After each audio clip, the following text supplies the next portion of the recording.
네, 복된 주일을 맞이하여 다시 한번 이 예배 자리에 함께 하시는 모든 분들을 진심으로 환영합니다.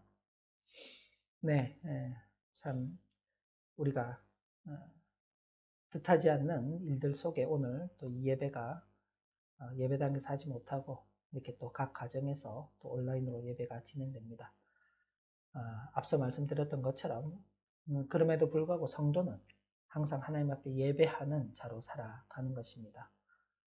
여러 어렵고 힘든 일들이 있을지라도 하나님을 섬기며 사는 이 일들을 잘 감당해 가시는 우리 모두가 되시길 진심으로 기원합니다. 오늘 우리가 읽은 말씀은 이제 드디어 20년 만에 야곱과 에서가 만나는 그 장면입니다. 하나님께서 하란에 거주하고 있던 야곱에게 나타나셔서 고향으로 돌아가라 그렇게 말씀하셨습니다. 하나님의 말씀에 따라서 고향으로 돌아오던 그 야곱이 형 에서가 자신을 어떻게 맞을까 참 두렵기도 하고 궁금하기도 한 그 마음으로 자신의 종들을 보내서 미리 살펴보았는데 무려 군사들 400명을 이끌고 야곱을 만나러 온다는 그 이야기를 듣고 참 염려와 근심이 많았을 것입니다.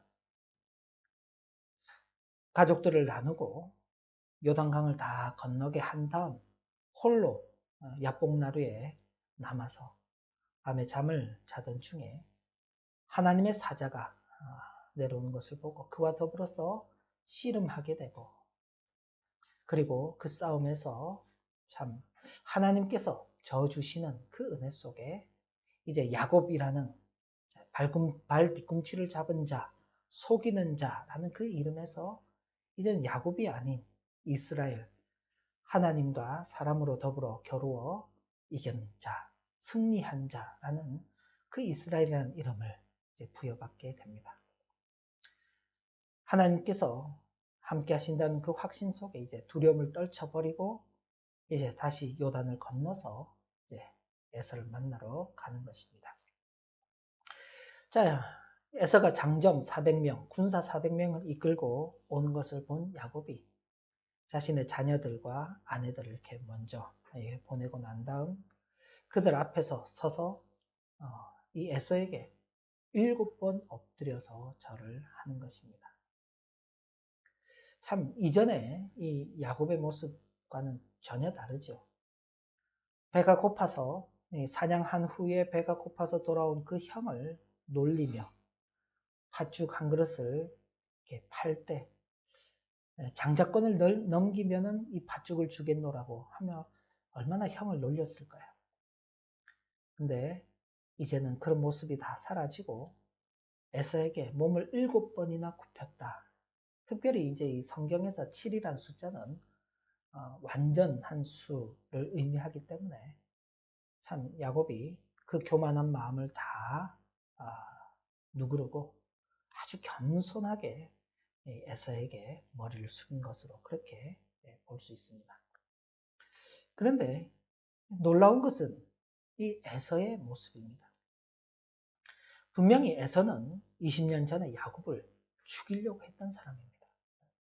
그랬던 그가 20년 만에 야곱을 만나면서 그냥 오는 것이 아니라 달려와서 목을 서로 이렇게 어긋 맞추어서 안고 그리고는 입에 입맞춤을 하고 그리고는 그 두 사람이 우는 것입니다.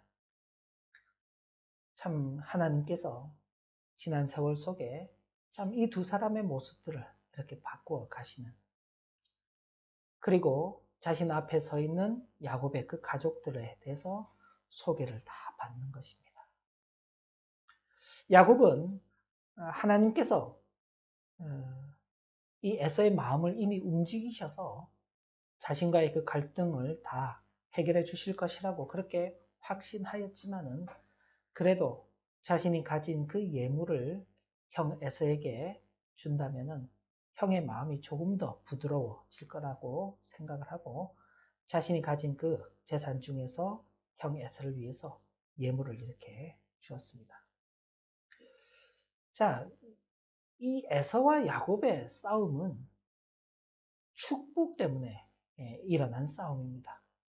서로 장자의 축복을 받겠다.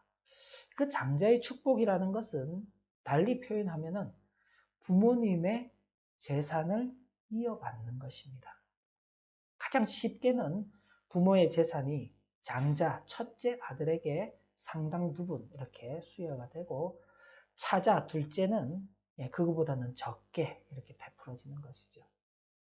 그러니까 바로 그 부모의 축복을 받기 위해서 서로 장자권을 팔기도 하고 사기도 하고 속이기도 하고 그런 일들이 발생했는데 여기 아주 놀랍게도 야곱은 자기의 소유를 형 에서에게 주고 그 예물을 받은 이 에서는 또 야곱을 보면서 자신의 소유도 이미 족하기 때문에 야곱아 너의 것은 너에게 두어라 라고 그렇게 말하는 아주 뜻밖의 반응을 보는 것입니다. 참 부러운 그런 모습이죠. 장자권을 사모하고 그리고 팥죽 한 그릇에 형으로부터 장자권을 샀기 때문에 자신이 장자의 축복을 받는 것은 당연한 것이다 생각할 수 있었을 것입니다.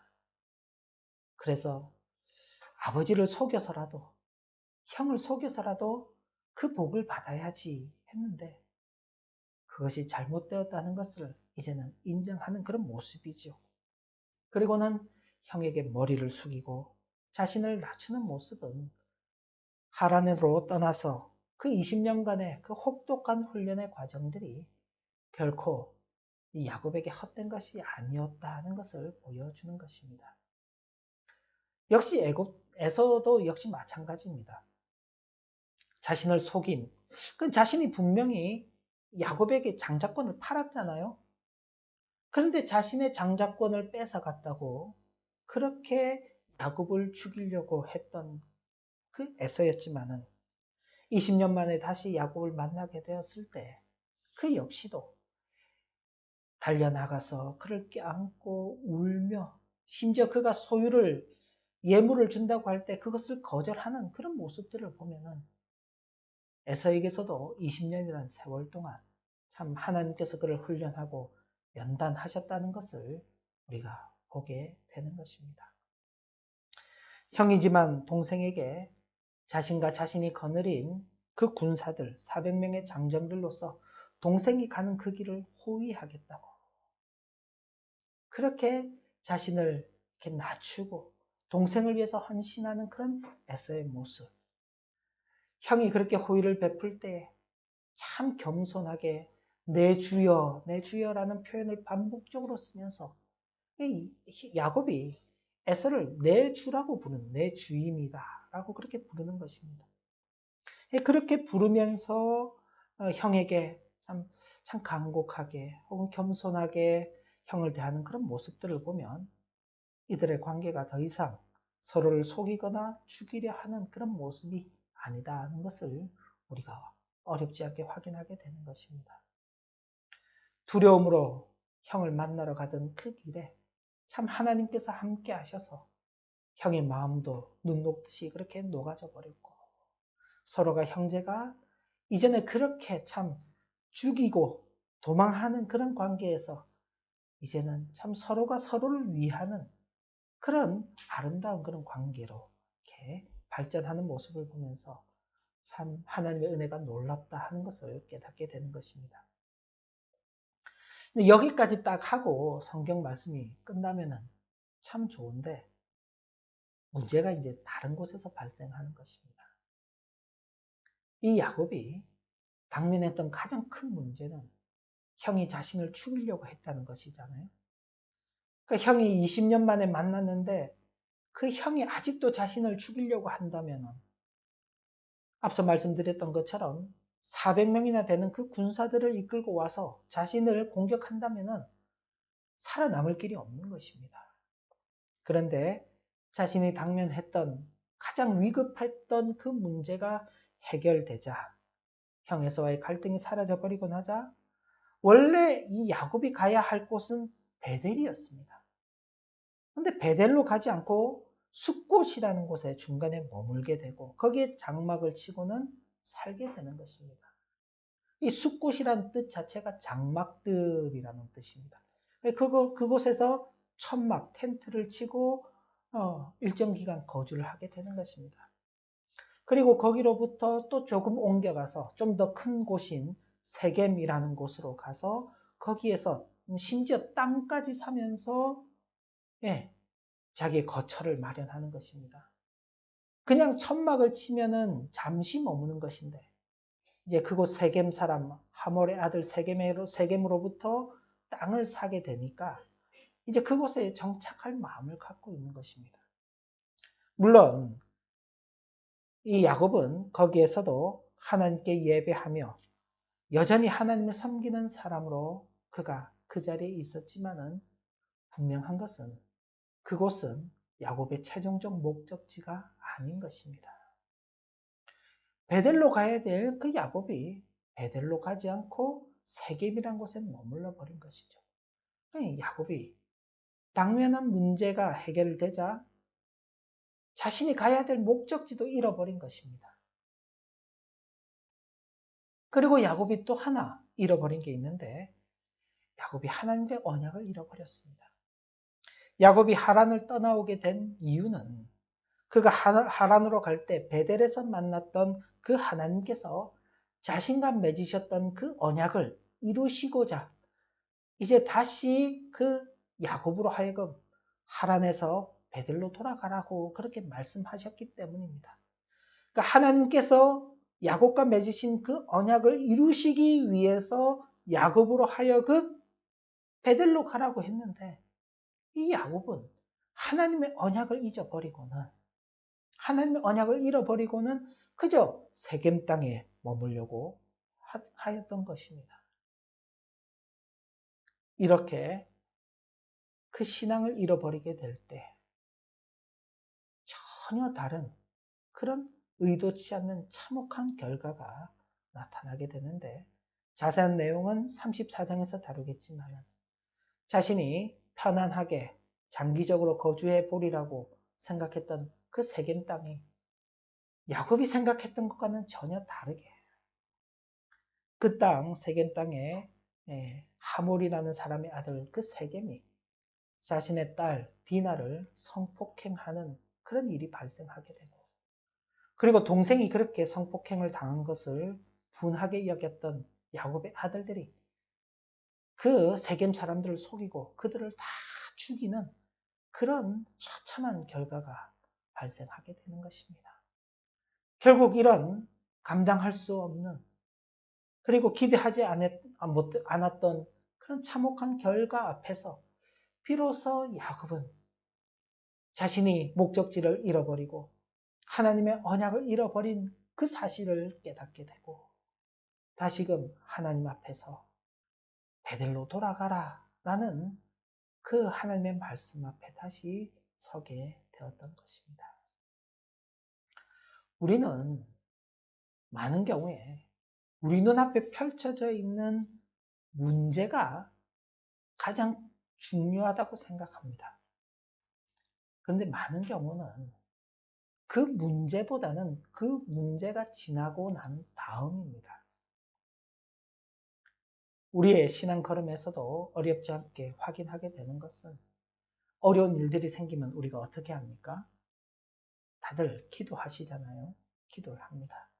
하나님께 구하면서 이 어려운 문제들을 해결해 달라고. 이 어려운 문제들을 우리가 잘 이겨낼 수 있도록 도와주시라고. 근데 어려운 문제들이 해결받고 나면은요. 하나님께 기도를 잘 하지 않죠. 그러니까 하나님의 그 말씀도 잊어버리고 하나님과의 관계도 잊어버리고 그러고 살아가는 것입니다. 차라리 문제가 있을 때에는 하나님께 나가고 하나님을 의지하고 하나님께 간구하고 하나님의 도움을 구하면서 하나님의 인도하심을 따라서 살겠노라고 했는데 문제가 해결되고 나버리니 하나님을 잊어버리는 것입니다. 그러니 정작 문제는요. 그 문제가 해결되고 난 다음에 발생한다는 것입니다. 오늘 우리가 마주하고 있는 현실도 마찬가지입니다. 지난 2년 동안 우리가 겪고 있는 지금의 이 현실, 이 문제들이 우리에겐 크게 보입니다만은, 그러나 언젠간 이것도 지나가게 될 것입니다. 그 다음 우리는, 그럼 이 과정을 겪고 난 다음에 우리에게는 어떤 모습이 남아 있어야 할 것인가 하는 것입니다. 그저 그 시기 동안 나는 아무 일 없이 잘 지나갔다. 건강이 제일 중요한 것이야. 그럴 때는 다 서로 간에 조심하는 것이 가장 큰 것이야. 이런 차원에서만 머물면 안 되는 것입니다. 하나님께서 왜 이런 사건을 우리에게 만나게 하셨는지, 이런 일들을 지나고 난 다음에 하나님께서 우리에게 기대하시는 바가 무엇인지를 생각할 수 있어야 하는 것이죠. 모세가 하나님께 하나님의 계시로 이 말씀을 받고 기록하였을 때 이 말씀을 처음 받은 사람들은 광야길을 걸어가고 있던 이스라엘 백성들입니다. 그들에게 있어서 가장 중요한 문제는 무엇이었을까요? 첫째는 애굽에서의 종살이로부터 벗어나는 것이었을 것입니다. 그렇게 해서 애굽의 종살이를 벗어났지요. 근데 그 다음 어떻게 됐습니까? 40년 광야길을 걸어가게 되었죠. 왜요? 애굽에서의 종살이는 벗어났지만은 하나님을 신뢰하지 못하고 하나님의 약속을 믿지 못함으로 말미암아 하나님을 의심하고 하나님을 대적함으로 말미암아 약속의 땅을 목전에 두고도 들어가지 못하고 결국 38년 동안 광야를 헤매는 그런 형편이 되어버렸죠. 38년이란 세월을 광야길을 걸어갈 때 쉽지 않습니다. 그러니 이스라엘 백성들에게 있어서 중요하다고 여겨지는 문제는 또 무엇일까요? 빨리 이 광야길이 끝나면 좋겠다는 것이죠. 빨리 가나안 땅에 들어가서 그곳에 정착하고 사는 것이 좋겠다는 것이죠. 그런데 우리는 성경을 가지고 있으니까 이스라엘 백성들이 광야 생활을 마치고 가나안 땅에 정착한 후에 그들이 어떤 삶을 살았는지를 우리는 알고 있습니다. 광야길 걸어갈 때보다 가나안 땅에 살 때가 더 좋았다고 말할 수가 없습니다. 오히려 더 많은 우상 숭배를 하고 하나님을 더 많이 대적하고 그래서 이방 나라들에게 역시 종살이를 하고 그러다가 나라가 세워지지만은 그 나라마저도 북왕국 이스라엘은 아수르에 의해서 남유다는 바벨론에 의해서 멸망되는 그런 역사를 우리는 알고 있습니다.